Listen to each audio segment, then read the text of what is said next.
15ই August Bangabandhu Sheikh Mujibur রহমানের মৃত্যু দিবসে সামাজিক যোগাযোগ মাধ্যমে শোক বার্তা দিয়েছিলেন ঢাকাই সিনেমার মেগাস্টার শাকিব খান। তবে তার সেই পোস্টকে ঘিরে তৈরি হয়েছে মিশ্র প্রতিক্রিয়া।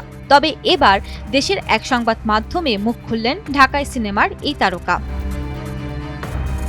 শাকিব খান বলেন, দেখুন, এখন আমাদের দেশে তো সব সেক্টরের সংস্কার চলছে। বিশ্বাস ছিল আমাদের চিন্তা ভাবনাতেও এই সংস্কার প্রতিফলিত হবে।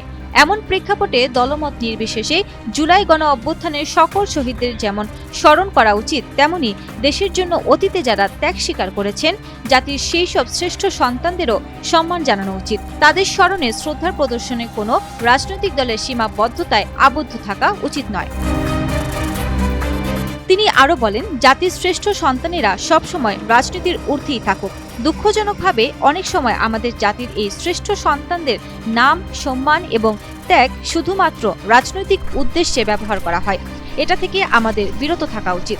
যারা আমাদের দেশ ও মানুষের জন্য জীবনের সর্বস্ব দিয়েছেন, তাদের প্রতি সম্মান প্রদর্শন করা আমাদের সবার নৈতিক দায়িত্ব।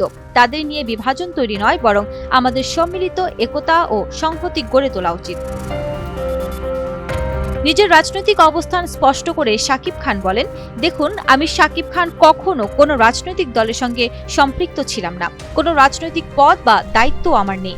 বিগত বছরগুলোতে বিভিন্ন সময়ে আমাকে রাজনীতিতে সম্পৃক্ত হওয়ার অফার করা হয়েছে, কিন্তু শুধুমাত্র সিনেমার কথা ভেবে আমি সচেতনভাবে এড়িয়ে গিয়েছি। এমনকি কোনো ধরনের পলিটিক্যাল সুযোগ সুবিধা নেইনি।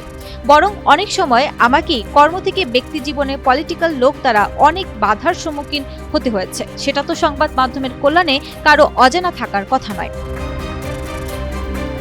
সম্প্রতি দেওয়া পোস্ট প্রসঙ্গে শাকিব খান ব্যাখ্যায় বলেন, সম্প্রতি দেওয়া আমার পোস্ট কাউকে মনক্ষুণ্ণ করার কোনো উদ্দেশ্য ছিল না।